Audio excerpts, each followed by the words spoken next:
Bloom from Pennsylvania's 13th District for 5 minutes for his questions. Thank you, Chairman Lada and Ranking Member Matsui, for holding such a timely hearing. And thanks to the witnesses for giving your time to testify here today. Mr. Alwyn, I did appreciate the tower visit with Mr. Gardino in Pennsylvania 13 just a few months ago. And he can tell you about the mountainous topography of my district in Pennsylvania and the cause and effect that that has on deployment of broadband. It's difficult and it can be costly. This is what makes BEAD funding so critical when it can be deployed effectively and in support of rural communities like what I represent in South Central and Southwestern Pennsylvania. Since last December, we have seen firsthand that burdensome standards put forth by NTIA have stood in the way of deploying fast and reliable internet connections to my constituents. Just last month, I sat down with Commissioner Carr in my district to discuss this delayed implementation. And while in Pennsylvania's 13th Congressional District, Commissioner Carr noted how in the 996 days since the BEAD funding was signed into law, not one shovel of dirt has been turned. Not one shovel. From rate regulation and mismatched labor requirements to DEI criteria, the NTIA is making it impossible for states to effectively deploy broadband capabilities. One area that has posed a problem in Pennsylvania is the prevailing wage requirements. The BEAD program's NOFO heavily suggests that payments of prevailing wages and benefits to workers and contractors requires compliance with Davis-Bacon and service contract requirements.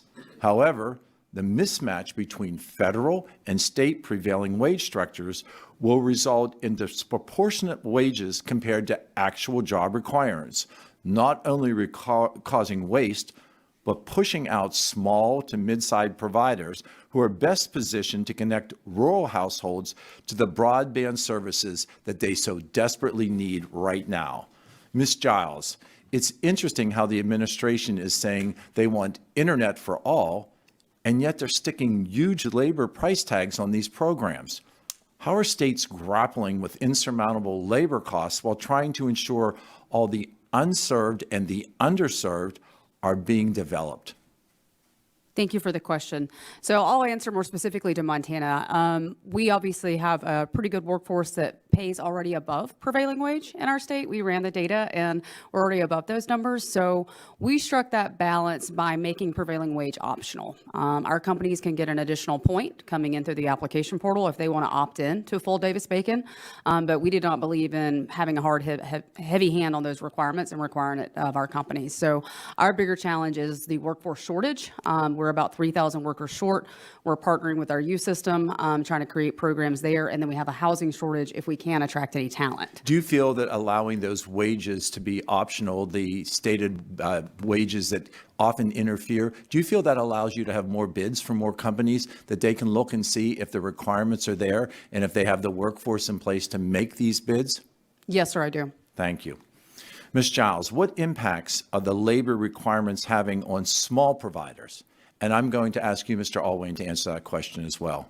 So our concern is that there is too many requirements on top of each other, right? I mean, you have the cybersecurity, you have workforce, you have low cost, you have all of these nuances in this program that our small providers have not seen in other broadband programs. And so, you know, you're talking about companies that have 6 to 10 personnel. The secretary may be the one ordering the materials, and she's handling all of the operations, and she's making sure the crews go out, and she's also doing all the compliance. And so, Mr. Alwyn, my time is expiring. Are you seeing the same issues? I think the same issues are there. The small providers are essential, in my opinion. They've served a huge purpose in this country, serving the less dense areas, and they're the most experienced. Mm-hmm. So we need as many of them at the table as we possibly can get. One of the specific things I think we could do that would improve the program is allow for hybrid areas. That is to say, not force any area to have only one technology, but let the provider who's on the ground and knows the topography to provide a hybrid bid. I think that would make a big difference as well. Ms. Bloomfield, what actions could NTI take today that would alleviate the burden of these prevailing wage requirements on providers?